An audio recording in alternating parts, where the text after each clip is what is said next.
So there is transcendence. The whole of life is the transcendence. From being born into the womb, the creation that God has made, the earth symbolically, the base of the body, the coccyx, born, hope, springs up into the womb, into life and joy, fullness, plenty, provision, shalom of the stomach,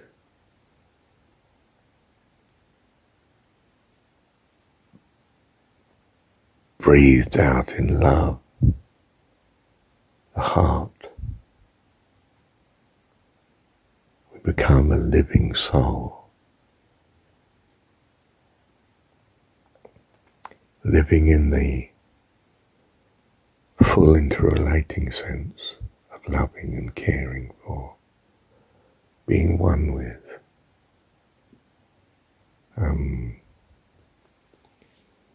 in communion with that which is around us. And we speak out good words, encouragement, kindness, from the throat, the mouth, the tongue, pours forth blessing, thankfulness, encouragement, praise, worship. And God speaks back. We see the light, we hear his voice, we receive his outpouring of thoughts to us. We become conscious of his presence in us. That we and him are in a communion of oneness, and there is transcendence beyond all creations, crown of glory, golden light, gems, the symbolic of it, aren't they? Of the crown. We are one of the jewels in a crown that's symbolic of the immensity of the glory of God's family, his whole joy and purpose of being. So we have conversion, and we have Kriya. We have simply drawing nigh to God, and he will draw nigh to thee. It's as simple as that. It's the quiet and peace of a lovely moment, and you look up to the stars at night, and you feel something of the glory, the immensity, the eternity of God. Or you're laying in the sun, or you're with your sweetheart, or you're just happy for some reason. The still loveliness of God steals over you, and you're lifted. You're translated into the full consciousness, awareness of his presence and goodness, and the goodness of all creation, the expression of himself about you, around you. Thank you, Heavenly Father. When I say the base of the body, I mean in some sense We plant a seed in the earth, don't we? And the earth might be a rubbish heap, really. I mean, relative to the amazing integrity of the seed. And the seed simply draws on the surroundings and springs up into life. And we're amazed, aren't we? It's awesome, isn't it? It's like, chrysalis and butterfly and so on. It's awesome how life springs up. Absolute miracle of life.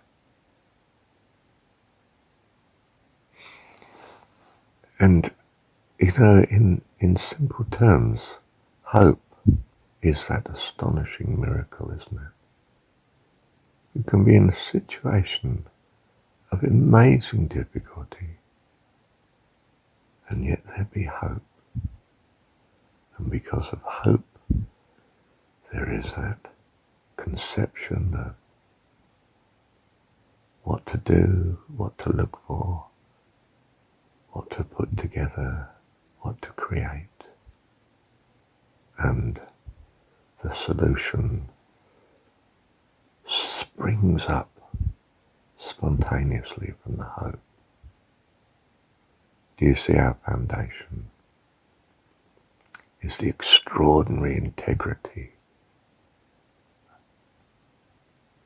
a part of God, spark of the divine, if you like, the seed of God,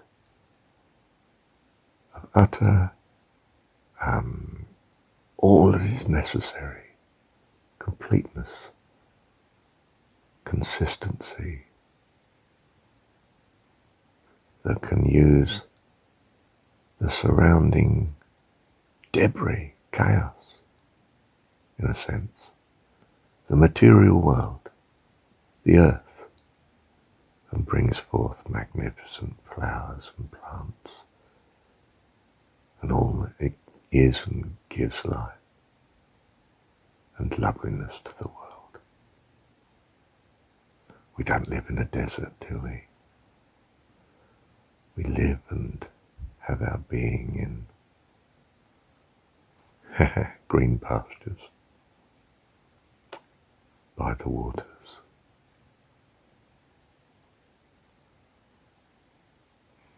And that greenness is of life. We're surrounded by life. Our objection to the urban and the city and the artificial is there's no life. It's like being dressed in nylon, isn't it, instead of cotton. It's no good. It's got to be a natural fibre. My mind switches from the exotic to the mundane very quickly, doesn't it? And back again to the exotic. Do you see? It all has the hand of God on it. It all speaks to us of what life is and who we are. Children of our Heavenly Father. What a privilege, what a joy, what an opportunity to be taken and delighted in. Be like me at whatever it was, 12 or 13 or something, where I chose to be happy. I choose life. I choose to enjoy this. It's what's in me, this desire to delight, to be happy, to love, to be fully engaged in the fullness of life, this fantastic opportunity to become, one of the host of heaven, among a lovely, lovely people. Saints in glory, if you like. That was the old-fashioned way of thinking of it and putting words to it, wasn't it? I shall arise with the saints in glory. Thank you, Heavenly Father.